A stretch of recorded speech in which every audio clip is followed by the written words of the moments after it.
Selamat datang di channel Alur Donghua. Sebelum menonton, silahkan subscribe, biar Mimin tambah semangat update-nya. Han Li melihat dari bawah untuk menemukan bahwa Ki Iblis Putih keabu-abuan di dalam formasi sudah compang camping, dan hanya lapisan yang sangat tipis yang tersisa. The Endless Sky Beast memanfaatkan jeda sementara ini untuk membuat serangkaian segel tangan. Dengan demikian, bola Ki Iblis yang beberapa kali lebih padat dari yang sebelumnya terbentuk dalam sekejap mata, membungkus binatang iblis di dalam lagi. Ekspresi The Endless Sky Beast tetap cukup tenang, tampak seolah sudah mengantisipasi keganasan dari kesengsaraan petir ini. Senyum tipis muncul di wajah Han Li saat melihat ini. Tampaknya binatang iblis itu akan mampu menahan tahap awal dari kesengsaraan petir, jadi dia tidak perlu turun tangan dalam waktu dekat. Namun, kesempatan yang diungkapkan kepadanya sebelumnya cukup penting, jadi dia harus fokus dan memastikan dia tidak melewatkannya.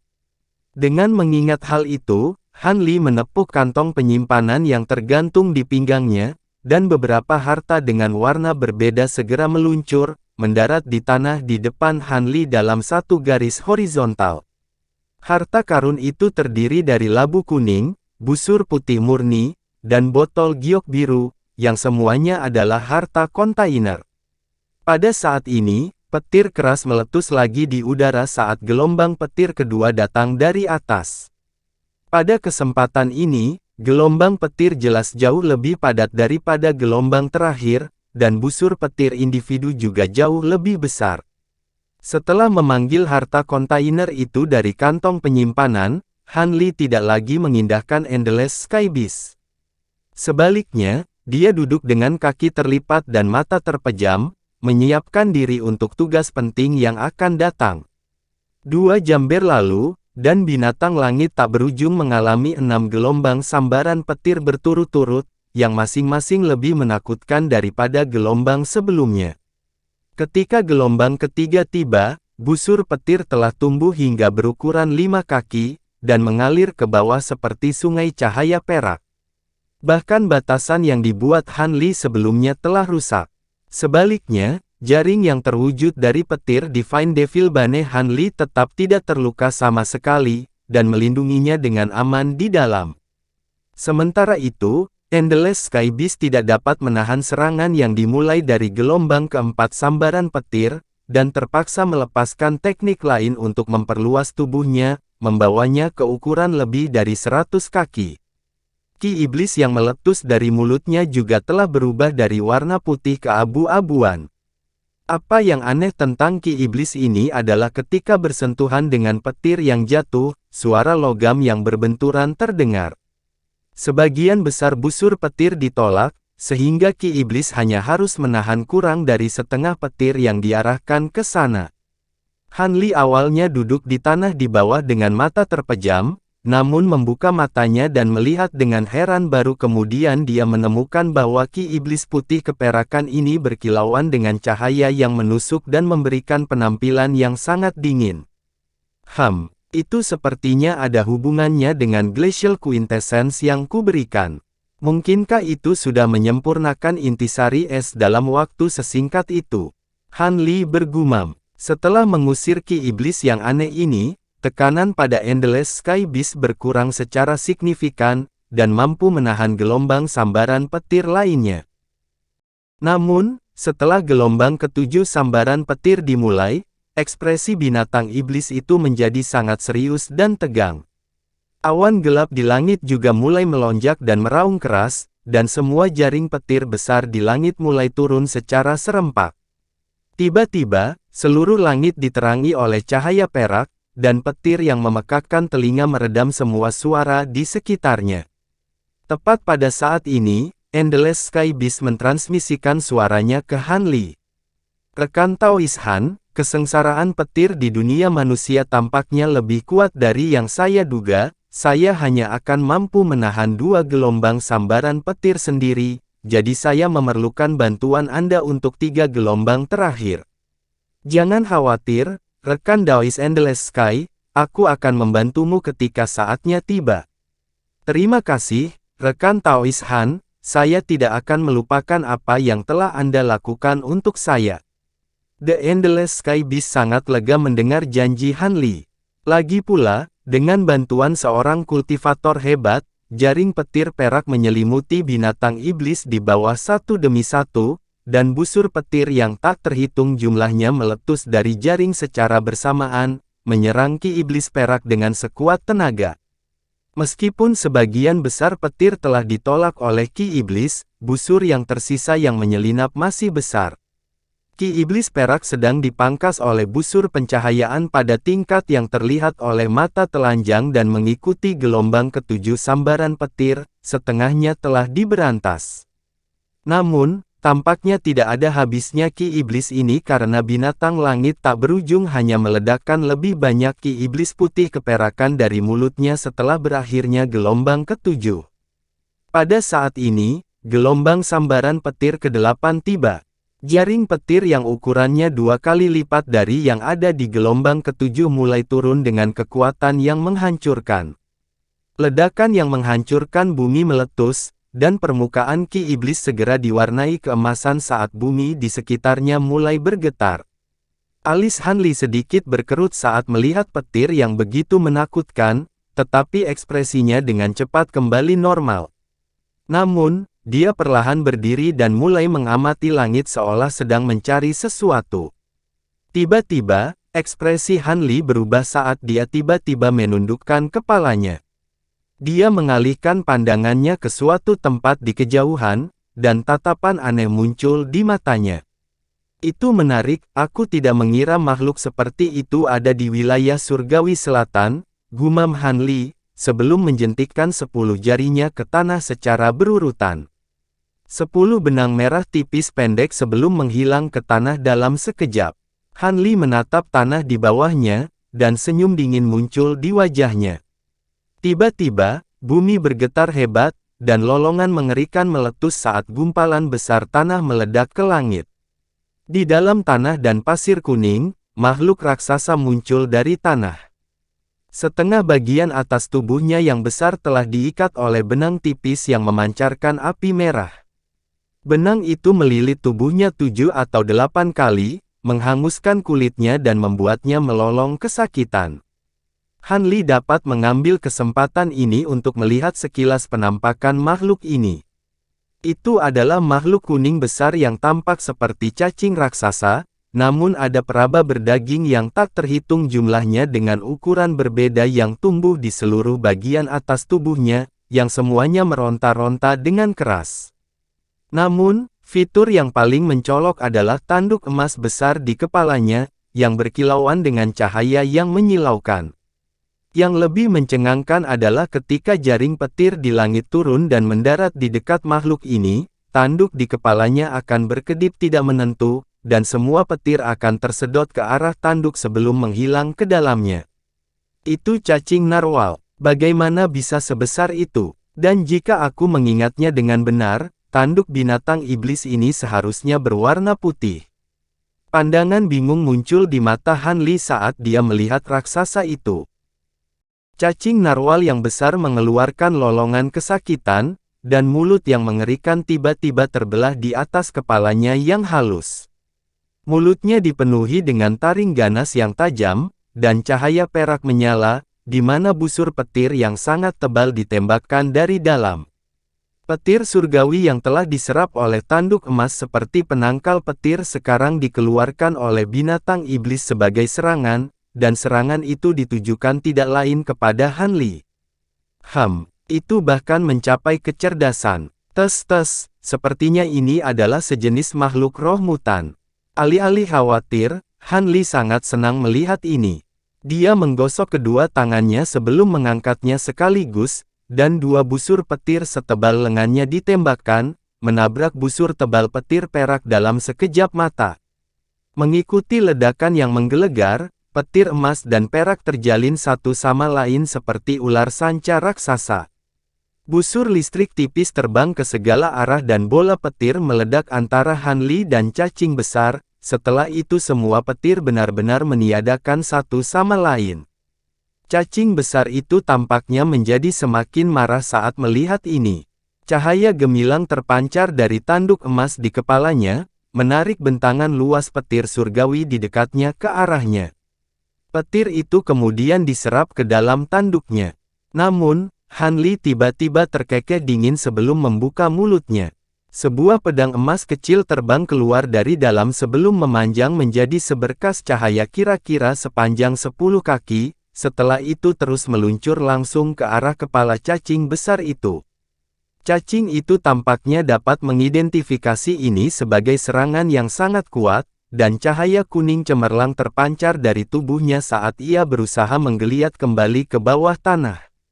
Namun, benang roh api yang telah mengikat tubuhnya tiba-tiba memancarkan cahaya merah dan menebal membentuk seutas tali merah. Tali itu setebal batang pohon kecil, dan gelombang api melonjak dari tali itu, menelan sebagian besar tubuh cacing itu dalam sekejap mata. Cacing besar itu syok dan ngeri ketika tanduk emasnya tiba-tiba berhenti menyerap petir, malah meledakkan hamparan luas cahaya keemasan ke arah gelombang api yang menelan tubuhnya. Saat cahaya keemasan melintas, petak besar api tersapu dan juga terserap ke dalam tanduk emas. Cacing narwal raksasa ini tidak hanya bisa menyerap petir surgawi, ia bahkan bisa melakukan hal yang sama pada api. Namun, ketika sebagian besar api telah diserap oleh cacing raksasa, seberkas cahaya keemasan yang dilepaskan Han Li sebelumnya sudah ada di atasnya. Cahaya keemasan berubah menjadi pedang besar sebelum runtuh dengan kekuatan ganas. Cacing besar itu mencambuk kepalanya, dan tanduk emasnya melebar lebih dari 2 kali ukuran aslinya saat bertemu dengan pedang raksasa. Dentang keras terdengar saat pedang bersentuhan satu sama lain. Cahaya keemasan yang menusuk memancar keluar, dan pedang raksasa itu ditolak oleh tanduk emas. Namun, tepat pada saat ini, busur biru petir melintas di atas kepala cacing besar itu, dan Han Li muncul dari udara tipis dengan sayap badai di punggungnya. Dia mengayunkan tangan ke udara, dan semburan pedang emas lainnya melesat dengan kecepatan luar biasa, menusuk lubang besar ke dalam tubuh binatang buas itu bahkan sebelum sempat bereaksi. Darah hijau mulai menyembur keluar dari lukanya, tetapi cacing itu terlalu besar, luka yang akan terbukti mematikan seandainya itu diderita pada seorang kultivator normal, dan rasa sakit itu hanya membuatnya semakin marah. Cacing itu melepaskan raungan saat antena di bagian atas tubuhnya menggeliat sebelum berubah menjadi cambuk panjang yang tak terhitung jumlahnya, yang menyapu langsung ke arah Han Li di atas. Ekspresi Han Li menjadi gelap saat dia segera membuat segel tangan. Selusin pedang emas kecil segera muncul di berbagai bagian tubuhnya sebelum berputar di udara, menciptakan penghalang pedang yang melindungi Han Li. Setelah perasa bersentuhan dengan penghalang pedang ini, mereka tercabik-cabik menjadi daging yang hancur bercampur dengan darah hijau, dan tidak satupun dari mereka bahkan bisa mendekati Han Li. Pada saat ini, Han Li mulai melantunkan sesuatu dan menunjuk ke bawah. Selusin pedang emas kecil di bawah bergetar, dan masing-masing dari mereka memanifestasikan 6 garis cahaya keemasan menyapu ke bawah serempak. Cacing itu tercengang saat melihat ini, dan ia segera membuka mulutnya untuk meledakkan busur petir perak dan bola api merah dalam hiruk-pikuk, berusaha mati-matian untuk menahan seberkas cahaya keemasan. Suara dentuman keras terdengar secara berurutan, dan sebagian kecil dari garis cahaya keemasan dimusnahkan oleh busur petir dan bola api. Namun, sisanya berhasil menembus penghalang dan mencapai cacing dalam sekejap. Sebelum cacing besar itu bisa melakukan apa saja, suara dering keras meletus saat seberkas cahaya keemasan menyatu, dan pedang emas yang panjangnya lebih dari 100 kaki terbentuk dalam sekejap mata. Cahaya keemasan kemudian menyala, dan pedang raksasa itu terbang seperti kilat dalam lingkaran di sekitar pinggang cacing itu. Lolongan kesedihan yang menghancurkan bumi meletus dari mulut cacing ketika sejumlah besar darah hijau jatuh seperti air terjun. Tubuh besar cacing itu telah diiris bersih menjadi 2. Saat Han Li hendak menarik serangannya, pergantian peristiwa yang luar biasa terjadi. Tepat setelah cacing besar itu diiris menjadi dua, bagian atas tubuhnya tiba-tiba terlempar ke udara, membuka mulutnya yang besar saat terbang ke arah Han Li. Pada saat yang sama, cahaya kuning memancar dari bagian bawah tubuh cacing, langsung. Ledakan keras kemudian terdengar saat bagian bawah tubuh cacing itu jatuh ke dalam tanah dan menghilang. Han Li awalnya goyah saat melihat ini, tapi dia dengan cepat mengangkat alisnya saat dia membuat segel tangan. Pada saat yang sama, dia dengan cepat mengucapkan kata, meledak. Cahaya merah segera menyala dari tali api tebal yang mengikat tubuh cacing itu sebelum meledak sendiri. Setelah semburan gemuruh, awan jamur raksasa muncul, menelan bagian atas tubuh cacing, dan semburan pekikan yang mengental darah keluar dari mulutnya yang besar. Tanduk emas di kepalanya tidak mampu menyerap api ganas dalam waktu singkat. Pada saat yang sama, pedang besar di bawah berputar di udara, menebas awan jamur seperti kilat. Pekikan di dalam awan jamur segera terhenti saat darah hijau jatuh dari langit seperti hujan. Dua bongkahan besar daging hangus yang mengeluarkan bau busuk yang menyengat dari langit sebelum jatuh ke tanah. Baru saat itulah Han Li menyapu indera spiritualnya ke tanah. Setelah melakukan itu, dia menemukan bahwa separuh cacing lainnya tidak bergerak dengan sangat cepat, hanya membenamkan dirinya beberapa kilometer ke dalam tanah. Dia menepuk kantong binatang roh yang tergantung di pinggangnya, dan semburan cahaya keemasan yang tak terhitung jumlahnya keluar dari dalam. Di tengah suara mendengung yang keras dan terus-menerus, awan kumbang emas muncul di atas kepalanya. Han Li menunjuk ke tanah tanpa ekspresi. Awan kumbang segera terbang ke bawah dan tepat ketika mereka akan melakukan kontak dengan tanah, mereka terpecah menjadi bintik-bintik cahaya keemasan di tengah dentuman tumpul, dan bintik-bintik cahaya keemasan itu semuanya menghilang ke dalam tanah. Han Li mengalihkan perhatiannya dari tanah, dan menunjuk ke awan jamur di dekatnya. Awan jamur besar mulai menyusut dengan kecepatan tinggi, kembali menjadi tali api tebal. Namun, terlihat jelas bahwa api yang berkilauan di sepanjang tali telah meredup. Han Li melambaikan tangannya ke arah seutas tali, dan cahaya api menyala saat benang itu terbelah menjadi 10 benang api tipis, dan melayang di udara. Han Li membuka mulutnya untuk mengeluarkan semburan cahaya biru, yang menyapu 10 benang roh api di dalamnya. Dia kemudian menghirup, dan benang roh api ditarik ke mulutnya bersama dengan cahaya biru. Baru saat itulah Han Li melihat ke bawah ke tubuh yang hangus di tanah dengan alis berkerut, dan dia melambaikan tangan di udara. Seberkas cahaya keemasan terbang keluar dari bangkai hangus di bawah, mendesing langsung ke arah Han Li. Namun, seberkas cahaya keemasan tiba-tiba terhenti ketika jaraknya hanya sekitar 10 kaki dari Han Li. Ini adalah tanduk emas aneh di kepala cacing itu. Tanduk itu tampaknya tidak terlalu besar, tetapi panjangnya sekitar 5-6 kaki. Tanduk itu berkilauan dengan cahaya keemasan dan ada beberapa rune misterius yang terlihat samar di permukaannya. Han Li memeriksa tanduk itu dengan mata menyipit. Meskipun dia sangat ingin tahu tentang objek ini, dia tahu bahwa ini bukan waktunya untuk melakukan pemeriksaan yang menyeluruh. Cahaya spiritual melintas di atas permukaan tanduk emas, dan panjangnya menyusut menjadi setengah kaki dalam sekejap mata. Han Li kemudian menempelkan jimat pembatas ke tanduk emas dan memasukkannya ke dalam kotak kayu, yang dia simpan ke dalam kantong penyimpanan. Han Li bertepuk tangan dengan ekspresi senang di wajahnya. Saat dia hendak mengalihkan perhatiannya ke kumbang pemakan emas, sepetak tanah yang jaraknya lebih dari 5 km tiba-tiba mulai bergetar hebat. Separuh dari cacing besar yang lolos melesat keluar dari tanah, tapi ada bintik-bintik cahaya keemasan yang tak terhitung jumlahnya di sekujur tubuhnya. Ada ribuan kumbang pemakan emas merayap di seluruh kulitnya, dan mereka dengan cepat melahap tubuh cacing itu. Separuh dari cacing itu berteriak kesakitan saat tubuhnya yang besar jatuh dengan keras ke tanah. Cacing besar itu diserang oleh rasa sakit yang luar biasa menyiksa, menyebabkan ribuan bilah kecil mengiris tubuhnya. Beberapa saat kemudian, kejang-kejang secara tiba-tiba, tubuhnya benar-benar kaku sebelum jatuh ke tanah, di mana ia tergeletak, tidak bergerak sama sekali. Han Li menghela nafas pelan setelah melihat ini sebelum mengarahkan pandangannya ke arah binatang langit tak berujung. Busur petir surgawi masih berjatuhan tanpa henti ke langit di atas, dan sayap petir Han Li juga berkedip tanpa henti dengan busur petir biru.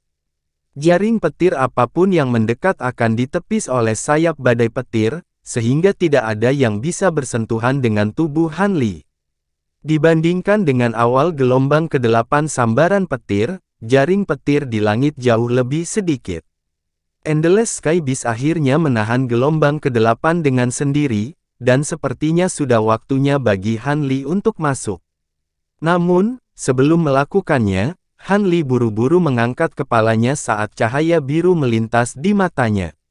Dia menatap ke langit dengan tatapan intens tanpa berkedip. Ketika sambaran petir berhenti, aroma harum yang aneh datang dari dalam awan gelap.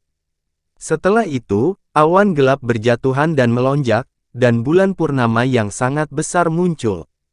Bulan purnama sangat murni dan memancarkan cahaya putih redup dan aroma harum. Han Li menarik napas dalam-dalam saat melihat ini, dan sayap badai di punggungnya mengepak dengan lembut dan menghilang. Detik berikutnya, dia muncul di perbatasan tempat formasi, lalu melambaikan tangan ke arah 3 wadah harta karun di tanah di bawah.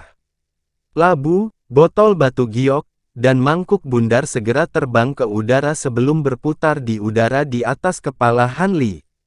Tepat pada saat ini, bulan purnama di langit sedikit miring, dan semburan cahaya perak menyinari langsung binatang langit tak berujung. Aroma harum di udara menjadi semakin terasa saat lapisan cahaya berair muncul di permukaan bulan. Tubuh Han Li segera bergoyang tanpa ragu saat dia naik ke langit sebagai seberkas cahaya biru dengan 3 wadah hartanya mengiringi. Pada saat ini, bola cairan putih seukuran kepalan tangan akhirnya menetes dari bulan. Namun, begitu ia melepaskan diri dari permukaan bulan, ia berubah menjadi bintik-bintik cahaya putih, yang perlahan mengalir ke arah binatang langit tak berujung di sepanjang sinar cahaya perak. Yang aneh adalah bintik-bintik cahaya itu hanya bisa ada di dalam sinar cahaya perak, begitu meninggalkan daerah itu dan hanyut ke dunia luar, mereka akan langsung lenyap. Bintik-bintik cahaya putih segera menghilang satu persatu setelah bersentuhan dengan tubuh binatang iblis itu. The Endless Sky Beast berada dalam kondisi yang agak lemah karena menahan kesengsaraan petir, tetapi setelah menyerap beberapa titik cahaya putih, ia segera dihidupkan kembali sepenuhnya. Semburan ki iblis dikeluarkan dari mulutnya, menangkap semua titik cahaya putih yang jatuh dari atas sebelum menghisapnya ke dalam mulutnya. Proses ini tampaknya memberikan semacam rangsangan untuk binatang iblis saat tubuhnya mengembang secara drastis. Cahaya di atas permukaan bulan beriak, dan bola cairan lain perlahan menetes berubah menjadi bintik cahaya putih yang tak terhitung jumlahnya. Pada saat ini, seberkas cahaya biru melesat menuju bulan purnama di dalam awan gelap. Namun, ketika jaraknya masih lebih dari 1000 kaki, cahaya perak di udara sekitar tiba-tiba menyala, dan busur petir perak yang tak terhitung jumlahnya tiba-tiba muncul di dalam awan di tengah ledakan gemuruh yang keras. Busur petir perak melintas dengan liar saat mereka jatuh ke arah Han Li bersamaan. Ular perak yang tak terhitung jumlahnya melemparkan diri ke arah Han Li sekaligus. Terlepas dari semua badai yang kacau yang dialami Han Li di masa lalu, dia masih ketakutan dengan pemandangan yang terbentang di depan matanya. Syukurlah, Endless Sky Beast telah menyebutkan fenomena seperti itu selama transmisi suaranya, jadi meskipun dia agak terkejut dengan keganasan serangan yang diarahkan padanya, dia telah mempersiapkannya jauh-jauh hari. Dia membalikkan tangan dan benda hijau berkilauan muncul di atas telapak tangannya, itu adalah harta rohnya, penguasa 8 roh. Saat busur petir perak yang tak terhitung jumlahnya hendak menyerangnya, Han Li melambaikan penggaris kayunya ke udara. Bunga teratai perak mulai muncul di sekelilingnya, masing-masing kira-kira seukuran telapak tangan, menciptakan penghalang kedap air di sekelilingnya. Busur petir perak menyambar bunga teratai di tengah guntur yang menggelegar saat busur listrik tipis yang tak terhitung jumlahnya melintas di atas permukaan penghalang. Bunga teratai dikalahkan dengan cepat oleh sejumlah besar busur petir, tetapi penghalang lain dari bunga teratai perak segera muncul menggantikannya. Garis cahaya biru melintas di udara, dan hanya berjarak lebih dari 100 kaki dari bulan purnama. Saat bola kedua cairan putih menetes dari bulan, Han Li tiba-tiba goyah sesaat, menemukan dirinya berada di area terlarang, dan busur petir yang tak terhitung jumlahnya datang ke arahnya dari segala arah. Gelombang sambaran petir ini tampaknya lebih terkonsentrasi dari yang sebelumnya. Namun, seluruh tubuh Han Li diselimuti oleh bunga teratai perak, dan dia tidak memedulikan busur petir saat dia menunjuk ke arah 3 wadah harta karun di depannya. Labu, botol batu giok, dan mangkuk segera terbang menuju bulan perak sebagai 3 bola cahaya spiritual. Begitu mereka melesat ke udara, busur petir yang tak terhitung jumlahnya mengelilingi Han Li. Pada kesempatan ini, sambaran petir bahkan lebih ganas dan saat mereka meledak di sekelilingnya, Han Li seperti rakit kecil yang terperangkap di dalam lautan yang bergolak. Meskipun pasokan bunga teratai yang tampaknya tak terbatas sedang diaduk oleh 8 roh penguasa, penghalang yang mengelilingi tubuh Han Li sedang berjuang untuk menahan serangan sengit itu. Area yang dibungkus bunga teratai dengan cepat menyusut sementara busur petir perak yang tak terhitung jumlahnya dengan cepat menyatu ke arah Han Li. Setelah 3 peti harta karun mencapai jarak 30 kaki dari bulan, semuanya menjadi sangat berat, seolah mereka telah memicu semacam pembatasan. Dengan demikian, mereka bisa mendekati bulan dengan sangat lamban. Pada titik ini, bulan purnama telah mengeluarkan tetesan cairan kedua, namun perlahan menjadi buram. Pada saat yang sama, awan gelap di langit mulai berjatuhan dan melonjak lagi saat ledakan tekanan spiritual yang cukup mencengangkan, bahkan bagi Han Li, perlahan mulai terbentuk. Ini jelas merupakan pendahulu untuk gelombang ke-9 sambaran petir. Dia tiba-tiba mengeluarkan teriakan nyaring saat dia mengumpulkan indera spiritualnya, dan tiba-tiba melepaskan spirit stun tone ke arah bulan purnama. Semburan kekuatan yang sangat besar menyapu ke arah bulan purnama, mengukir celah ke dalam cahaya air yang berkilauan di permukaannya. 3 peti kemas harta melewati celah.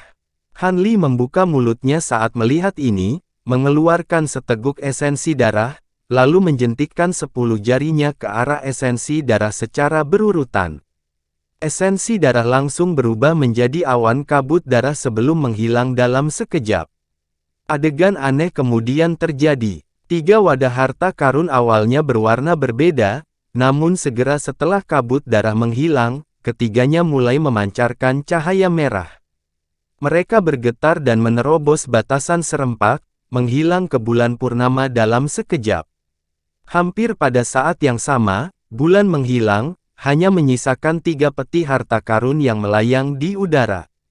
Bahkan Han Li tidak yakin apakah harta itu berhasil menyimpan sesuatu dari bulan atau masih kosong. Petir yang menggelegar meletus, dan semua busur petir yang menyerang Han Li dalam kegilaan menghilang ke dalam awan gelap dalam sekejap.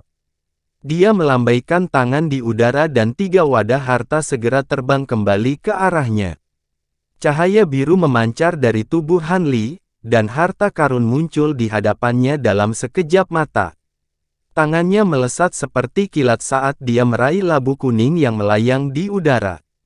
Dia melirik ke dalam labu sebelum membalik tangannya, di mana labu itu tiba-tiba menghilang. Adapun 2 harta lainnya, dia bahkan tidak memeriksanya sebelum menyimpannya ke dalam kantong penyimpanan. Sepanjang seluruh proses ini, ekspresi Han Li sama sekali tidak berubah. Namun, aroma samar yang terpancar dari dalam wadah harta menunjukkan bahwa usahanya tidak sia-sia. The Endless Sky Beast tidak menghiraukan apa yang dilakukan Han Li. Saat ini, Perhatiannya sepenuhnya terfokus pada kesengsaraan petir di udara di atas.